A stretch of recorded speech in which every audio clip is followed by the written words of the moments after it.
Hey guys, welcome to my channel. Today I'll be comparing 24 different linear switches that have been massively popular within this hobby. Obviously there are so many more switches out there, but I've tried to include a wide variety, so hopefully this video can be informative for you if you're looking to buy some new switches or simply interested in how different these switches really are from one another. So let's get started. The switches we'll be testing today are the Popus, the Gateron CJs, the Gateron Oil Kings, KTT Mint Linears, Durock Linears, Durock POMs, Momoka Frogs, Epsilons, Zakus, Panghu Giant V5s, Meteor Whites, Konpeitous, Zeal Tealios V2, Tecsee Ice Candies, Lavendars, Banana Splits, Tangerines, the Gateron Milky KS3 Yellows, Gateron Yellows, JDOK JWICs, Alpaca V2s, Novelty Creams, Gateron Black Ink V2s, and the MX Hyperglides. I want to give a short disclaimer. As with all sound tests, the way these switches sound in the video are affected by so many different factors, including the acoustic properties of this room, batch effects during production, and my own lubing technique. And so while these switches may sound this way for me, they may sound different for you. The board I'll be using today for all the sound tests is the KBD67 Lite R3 with polycarbonate plate. All lube switches are lubed with Krytox 205 grade 0 and springs are lubed with Krytox 105. I've used Deskeys films for all the switches, and the keycaps are GMK Hennessey. With that out of the way, enjoy the sound test.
So that was a sound test. These switches vary considerably in their price range. We have the budget switches, which I generally consider the ones to be cheaper than 50 cents per switch. The switches which are in the average price range, I'd say between 50 to 65 cents. The more expensive ones which are over 65 cents. And then you have your Tealios, which are in a category all on its own. I would say that in my experience, price is very minimally correlated to quality and preference. You'll see later when I give my preferences that switches that fall under the quote-unquote budget category often sound better than the higher price switches, and just because the Tealios are $1.10 per switch, in no way do I think they're better than all the switches I've compared. Now, if I'm comparing just the smoothness of the switches, I think this is how I'd line them up. And for reference, I'm only looking at the stock conditions of these switches. The Banana Splits and Tangerines are by far the smoothest of the batch. The NK Creams and Hyperglides, before they're broken in and lubed, are by far the scratchiest, and everything else kind of lines up in between. I wouldn't look into the subtle nuances of the graph as it's pretty scuffed and subjective, and my senses were also getting pretty numb after doing this for hours, but just wanted to put this out there as a sort of reference. Now, when I looked at the sound of the switches, I tried to be a bit more objective and reference the audio files and do a proper ear test and comparing them, but still try not to take the graph too literally. The Popus and Zakus were the loudest of the batch, and the Oil Kings and Giant V5s were the most muted. Now, by loud, I'm just referring to the amplitude of the sound, and not the texture. So, they could be loud and clacky like the CJs, and loud and poppy like the Popus, but I only focus on the strict loudness when comparing them. Overall, I found it really informative on how different material compositions of housings and stems contribute to the overall sound profile of a switch, and it was really cool to see how different combinations of materials alter the way a switch sounded on a board. If you have the chance, I'd recommend playing around with different switches of different compositions and seeing what suits your preference. I think this was a great exercise for me to find out what I liked and inform my decisions on purchasing switches in the future. Okay, so here's some of my final thoughts. If you've clicked on the video looking for recommendations, I just want to offer some of my suggestions, but do take them with a grain of salt as they're strictly based on my preferences. So if you're in the market for a budget switch and you're not interested in lubing or filming them, you just kind of want to use them straight out of the bag, I'd recommend the KTT Mint Linears. Honestly, when making this video, the KTT Mint Linears were my silent heroes of the batch. I was shocked by how good they sounded and how smooth they were in stock condition, and even more surprised when I saw they were only 27 cents per switch. That's a bargain, and even if you're willing to pay more for your switches, I'd recommend giving these switches a chance. Honestly, that's how good they were. Now, if you're looking for a budget option, but you're also willing to take the time to lube and film your switches, I have two recommendations here, the Gateron KS3s and the JWIX by JWK. I'd recommend the KS3 if you're looking for a more muted sound signature, and the JWIX if you're looking for something that's a bit between the poppy and clacky vibe. The KS3s are 24 sevenths a switch, and the JWIGs are 23 sevenths per switch. And personally, I like the KS3s over the Gateron Yellows between the two Gateron budget switches I've compared. Now, if your budget is more flexible and you're willing to go beyond that 50 cents per switch mark, here are some of my recommendations. If you want a switch that's great in stock condition and you don't have to lube and film, I think the Momoka Frogs and the Alpacas are my personal winners in this category. Momoka Frogs, wow, what a switch. I honestly think lube and filming them made them worse because their stock sound and smoothness were so amazing. Alpacas, no words necessary here. They're the tried and true switches in this hobby. They can use lube, but even if you use them stock, I don't think the difference is that big. You can go with the Tangerines and Banana Splits here, but I do think they sound a bit better than the Alpacas, but personally I found them way too smooth for my liking, so I'll still go with the Alpacas here. Now, for non-budget options, and for the switches I do recommend lubing and filming, my choices here are the Zakus, the Gateron Oil Kings, Popus by 43 Studios, and the Gateron CJs. Full disclosure, I do have a thing for long pole stems, and the bottoming out experience with the Zakus is so nice. You do have to lube and film these switches, as I did experience some housing wobble, but once you do, my god, these sound so good, and they feel even better. Now, I know some people don't like long pole stems, and that's why I included the Gateron Oil Kings. These are thock-inducing switches.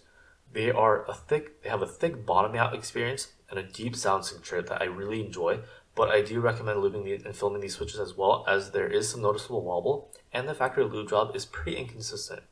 With the right board and plate configuration, I feel that these can sound really, really good. I feel like the Popu switches by 43 Studios and the Gateron CJs are really special. I'll probably do a more in-depth review of these two switches with sound tests on a full board, but what I love about them is that they're kind of like 2-in-1 switches. I don't know if this makes sense, but their stock form and their lube and film form seem like 2 different switches, but they're both great. Like, I would use a Popu stock. Disclaimer, I had some spring ping with the Popu, so I would recommend spring swapping them regardless. But the Popus have this sort of poppiness characteristic of its nylon bottom palm stem housing combination. And it sounds really good. And the lube and film forms also sounds really good too.